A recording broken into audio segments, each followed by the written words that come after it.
Casualty ward. Dr. Lindsay speaking. Yes, I see. Yes, I've got it. Right, we'll be ready. Sounds like one for the night surgeon. Night Surgeon. Dynamic dramas set against the background of a great city hospital.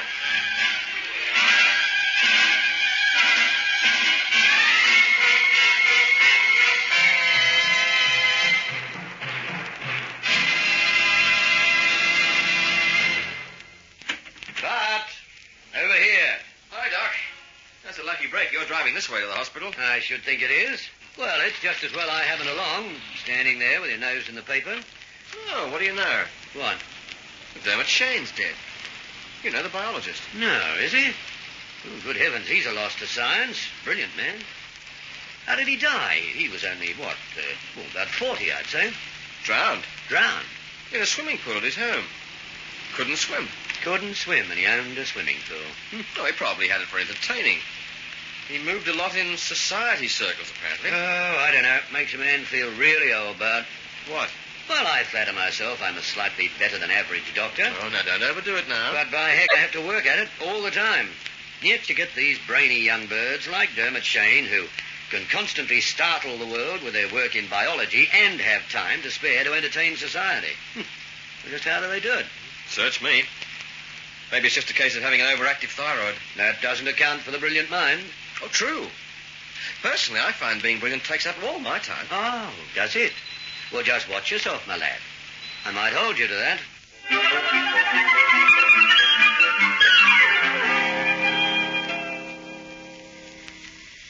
All right, Dr. Brilliant. What would you do about those lesions? It's your operation, Doctor. I wouldn't dream of interfering. You're a wonderful help. Scalpel? You going to drain? No, I don't think it's necessary. Once we get that pressure off the brain. Retractor? I'll take it. Right. Now then. Yes, I think she'll be better if we close it up as soon as possible. Mm-hmm. One of those cases where the less fiddling about, the better. If that depression had gone another half inch. Yes, but smashed by all accounts. The driver told the police he didn't see her, but she was in a pedestrian crossing, so he'll be in trouble. Mm-hmm. Suture? Manage this side? Yes, I think so. Incidentally, she hasn't been identified. When she's able to give a name, the police will have it. I'll see it's done. Good. Swab here, nurse. In a few days, with any luck, she'll be well on the mend.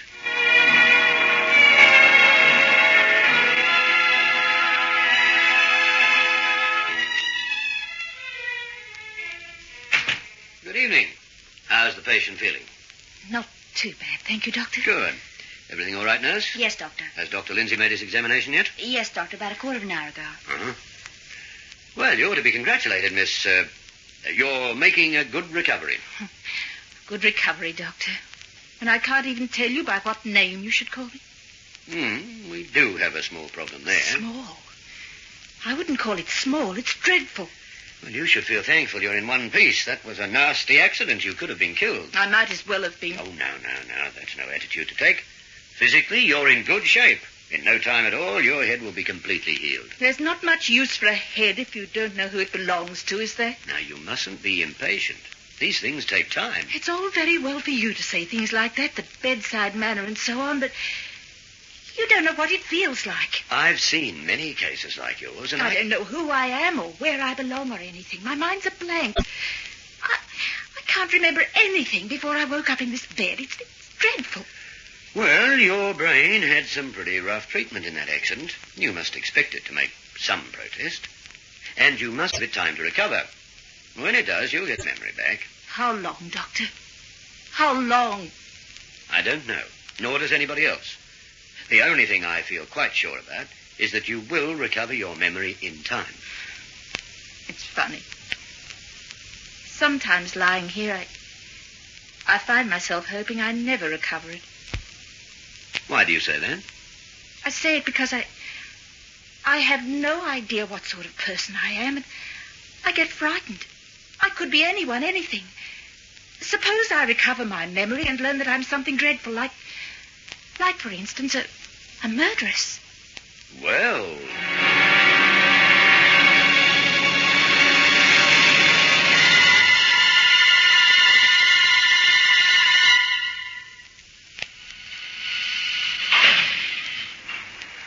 Well, can I or can't I, Bart? Well, why ask me? I'm not going to give you permission and then have Sister Verity jump down my throat about it. But she said it was all right with her as long as you said I could do it. Oh. Well, okay then. Go ahead. Oh, goody. But remember, only if you have spare time. You'd better do it in your coffee break. Okay. Well, no argument. Greater love hath no nurse.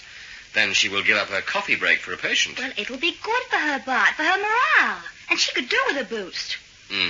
Yes, I guess so. Not much fun lying around in hospital for a week without knowing who you are. What does Dr. Morgan think? About Miss X getting her memory back. Well, just quietly, I think he's a little worried. He expected her to have started remembering some things before this. Poor girl. I feel terribly sorry for her. Hence the manicure routine, huh? Yes. Well, normally it would have been setting her hair, I suppose, but seeing she hasn't any hair, I had to think of something else. Well, she has hair. Starting to grow out. And it's blonde. She dyes her hair. Doesn't everybody? I don't. Women, you idiot. Everybody changes colour these days. It relieves the monotony. And when are you becoming a brunette? Why?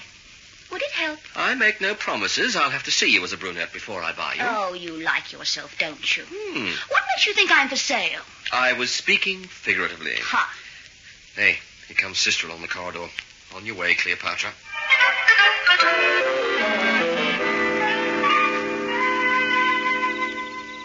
And that's about all I can say at the moment, Doctor. Well, unfortunately, Sergeant, negative answers aren't what we need in a case like this. No, well, we'll just have to see what we can do with the out-of-town notices of missing persons. It'll take time, unless we're lucky. Let's hope we are. I'm rather concerned over this case, Sergeant. I've had similar ones before, but usually you police come up with the answer pretty quickly. That's because the patient turns out to be a local resident, Doctor. Somebody has an accident and somebody else reports them missing. Doesn't take long to put two and two together then. But your patient must be from out of town. Apparently. But what puzzles me is the lack of identification in her clothing and personal effects. It's almost as though she tried to make herself unidentifiable. Oh, I wouldn't say that. She just happened to be wearing clothes you could buy at stores all over the country. No name tags, but then the average person doesn't bother with names on his clothes. Unless they go to a laundry, of course. Yes, but a handbag. I mean, you'd think there'd be a driving license, checkbook, something. Perhaps she doesn't drive a car. Now, as for a checkbook or bank passbook even, not everybody carries things like that. People have charge accounts. Oh, no, nothing very unusual about this case, Doctor. Just unlucky that she can't be identified as one of the local missing persons. But we'll track her down, never you fear. And I hope so.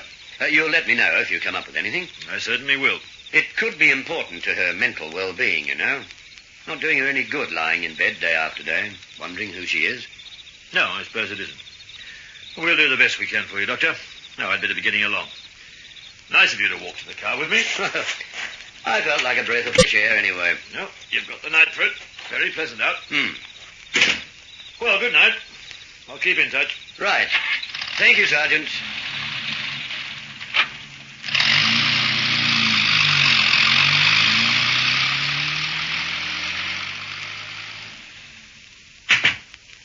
Well, what have we going on here? Is this a beauty parlor? It rather looks like it, doesn't it, Doctor? Maybe we should run a little sideline. Might be profitable. How's your manicurist? Is she doing a good job? She's very good. Nice touch. You see, Doctor, I'm not really appreciated around here. I'll make a note of it. Well, you've finished already? I'm disappointed. I wanted to watch the process. Figuring to learn something new, Doctor? In case people stop getting ill, you'd like to take up manicuring, perhaps? As you see, nurses have very little respect for their betters. Oh, I can't believe that. Nurse Powell was telling me what a good doctor you are. Oh, Please, let's not talk about that. There'll be no living with him. Well, what are you doing now, nurse? I thought you said you were finished. You said I was finished. I didn't. I'm going to put the polish on now. Oh, great. I might learn something after all. Ready? Here. It's very interesting. Oh, that's funny. What is? Well, why do you start with the thumb of the right hand and then do the little finger next? I don't know. It's just the way the patient put out her hand, that's all. Oh, how about that, Miss... why did you get her to put the polish on the little finger after doing the thumb? Oh, why not? It's always done like that. Is it now? Very interesting.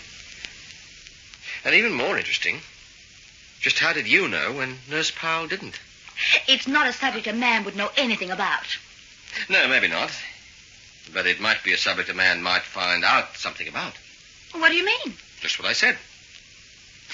Well, come on, nurse. It's time you got back to your normal duties. Well, me too, for that matter. I hope I haven't disrupted the hospital routine. Well, if you have, don't worry. Does a hospital routine good to be disrupted now and then? Well, thanks for letting me watch the operation. It's a pleasure. Just as long as you don't ask me to watch one of your operations, Doctor. I won't. See you later. Right. And thanks again. That's very interesting, you know. What is? That business of the fingers. The way she offered you the thumb first and then the little finger. Well, I don't see what And then with the left hand, she didn't. She offered the thumb followed by the first finger. Are you going off your rocker, Bart? Seems a pretty trivial thing to get so worked up about. Ah, but is it trivial? We don't know who that woman is. We have to call her Miss X. She has no idea who she is or what kind of a life she led before she came to the hospital. Well, I can't imagine what having her nails done can have to do with it. When I asked her why she offered the fingers in that order, she couldn't say. It just seemed to come naturally. So what? Suppose there was a reason for it. Reason? I don't know Suppose she was an expert on fingernails. And she knew that was the way they were to be done. Well, I don't do my own that way. Oh, yes, but that's not the same as putting polish on another person's, is it? No, but... You're not a trained manicurist, Sue. Like most women, you learn to fix your own nails, but you're not used to doing them for other women. Well, Miss X seems satisfied with the way I did hers, so you needn't go stop on and say... carrying on. I'm not knocking you. Well, can't you see what I'm getting at? No.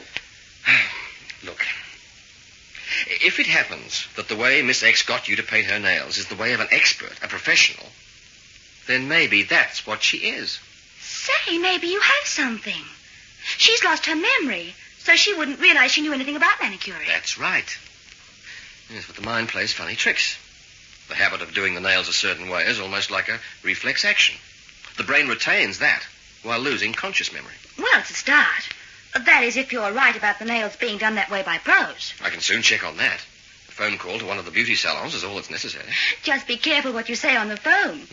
If they get the impression you're inquiring about having polish on your own nails, there could be some nasty gossip about Dr. Bart Lindsay.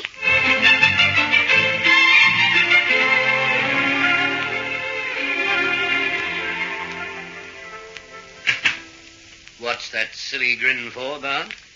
Well, remember what you said about my being brilliant? That unpleasant crack you made? Oh, heavens. What now? You're going to eat your words. I'm certainly brilliant at something. Your modesty is most becoming. Now, what incredible feat of medicine have you performed now? Not medicine. A sort of Sherlock Holmes act. Sherlock Holmes? I have solved the problem of Miss X. Oh? She's a professional manicurist. Her name is Josephine Harrow. Great Scott. And how did you find that out? Elementary, my dear Watson. Nurse Powell was painting the patient's fingernails. Painting her fingernails? What for? Huh? Well, it was just a little kindness. Well, Doc, you know how it helps the morale of women patients to have their hair set. Well, since the op on her head, Miss X hasn't enough hair to set. So she asked for a manicure. The usual thing is to send for a professional manicurist. Now, what the devil has Nurse Powell got to do with it? Oh, now don't start a riot, Doc. Sue offered to do it for the patient. Miss X, or Miss Harrow, I should call her, likes Sue, and that was it. The nurses in this hospital, Bart, have certain specific duties that should keep them extremely busy. Now, Yes, if we find that one of them has nothing more important to do than fiddle about giving manicures, Doc, well, then, it's time we examine the question of being overstaffed. Doc, take it easy. Sue got my permission and Sister Verity's. No? She did this little favor in her own time, during her coffee break. And if Sue Powell goes without her coffee break to help somebody, I, for one, am not going to discourage her. Well, all right, then. Yeah, we'll get on with it. What about this manicuring business? I noticed that the patient offered her nails for painting in a certain way. She couldn't explain why she did it just like that. So it occurred to me that it might be the way professionals are trained to work. Uh-huh. And? Well, I rang up one of the big beauty salons and spoke to one of the manicurists. She confirmed what I thought. Which convinced you Miss X is a professional manicurist. That's right. And what about the name?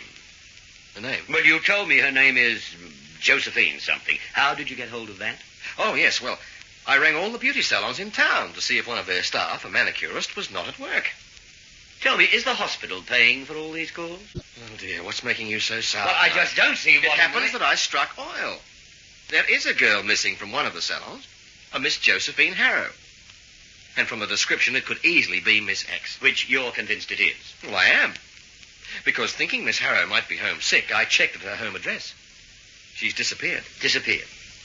That's ridiculous. You mean she's disappeared and her family haven't reported her missing with the police? Well, she doesn't live with her family. It's just a lodging house where she has a room. Her rent's paid in advance, but she hasn't been there for some time. I see. In fact, the last time she was seen was the day before Miss X was knocked down by the car. And nobody wonders where she is? Her employers, this beauty place, they haven't tried to find out where she's gone? Well, they're pretty casual about such things. They say girls come and go all the time. And some of them even take other jobs without bothering to give notice or anything. I see. Well, you seem to have made a pretty thorough job of your little investigation, Bart. Brilliant, huh? Oh, I wouldn't go so far as to say that. Well, I'm just on my way to Miss X, Miss Harrow, to give her the good news. Oh, and some other girl from the salon who knows her is coming to see her tomorrow. She'll be able to identify her for sure. Now, wait a minute, Bart. Just a second. Dr. Morgan. Oh, yes, Sergeant. Well, I'll see you later, Doc. I'll go and see Miss Harrow. Yes, I read about it, but I didn't know... Bart, what? Oh, confound the boy. Oh, no, Sergeant. I'm sorry. I was talking to somebody else. You were saying?